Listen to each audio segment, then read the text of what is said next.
하루라도 빨리 나와서 표결하십시오.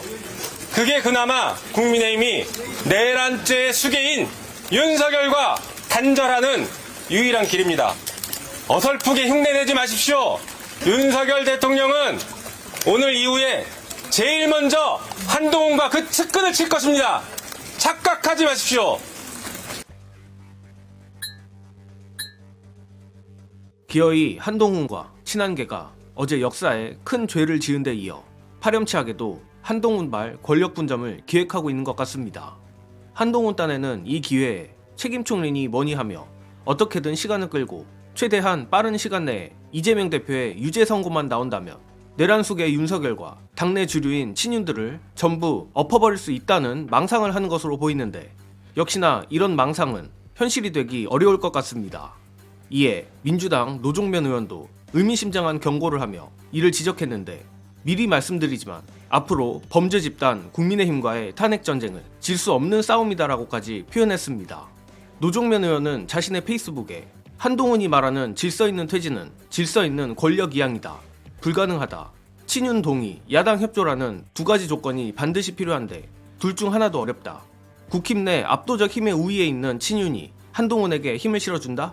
비현실적이다. 총리 중심 국정 운영은 야당 협조가 필수적이다. 이 역시 불가능하다. 반면 야권은 탄핵 1차 시도에서 실패했음에도 여러 가지 맥점을 찌르는 수를 쥐고 있다. 하나씩 보게 될 것이다. 질 수 없는 싸움이다.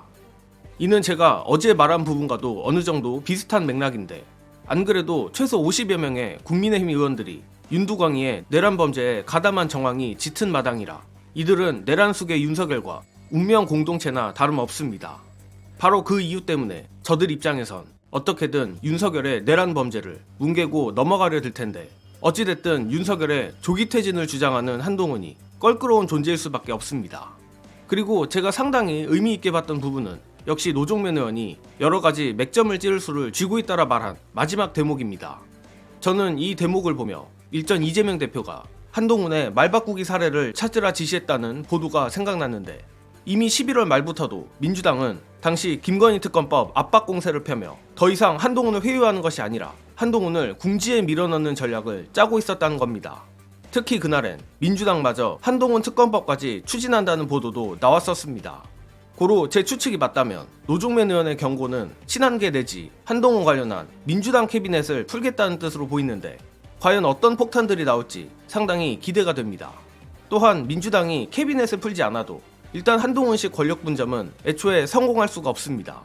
한동훈이 미는 이른바 질서 있는 퇴진 자체가 법적으로도 아무런 근거가 없기 때문인데 이 부분은 관련 영상으로 대신하겠습니다. 근데 사실 이게 더 문제인 게 뭐냐면요. 지금 이렇게 국민의힘 사람들이 보이는 태도가 더 문제인 거예요. 왜냐하면 대통령이 자기 권한을 자기 마음대로 우리 여당 대표에게 넘기겠습니다라고 할 권한이 없어요. 아무런 법적 근거도 없어요. 자기가 다만 탄핵을 안 당하기 위해서 내가 너한테 넘길 테니 네가 우리 의원들 다 설득해가지고 날 탄핵에만 부결시켜줘. 사실 이렇게 딜했다고밖에 볼 수가 없는 거거든요. 우리가 대통령을 뽑았지 당대표를 뽑았습니까? 전혀 그렇지 않지 않습니까? 게다가 지금 대통령이 이렇게 반헌법적이고 반법률적인 행동을 해가지고 대한민국을 완전히 쑥대밭을 만들고 내란 수괴라고 하는 말까지 듣는 상황인데 자기네들끼리 야 내가 내란 수괴지만 내가 이만한 권한을 쟤한테 그냥 내가 알아서 넘길 테니 쟤랑 둘이서 쏙닥쏙닥 해봐. 난 뒤로 좀 빠져있을게 한 걸음. 그러다가 언젠가 내가 또 이렇게 좀 생각이 무르르 익어가지고 상황이 괜찮다고 생각하면 내가 또 다시 나설게. 자기네끼리 좀 이랬다는 거 아니에요. 근데 우리가 이거를 그대로 자기네들이 이러면 저렇고 저러면 저렇고 이 상황을 그대로 받아줘야 된다는 겁니까? 이게 도대체 말이 되는 겁니까?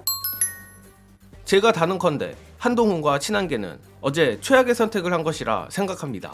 그나마 이들이 지난 계엄 해제 표결에 적극적으로 참여하기는 했었기에 이것이 한동훈에게 정치적 자산이 될 수 있었으나 어제 역사의 죄를 짓는 것으로 그 모든 것이 날아갔습니다.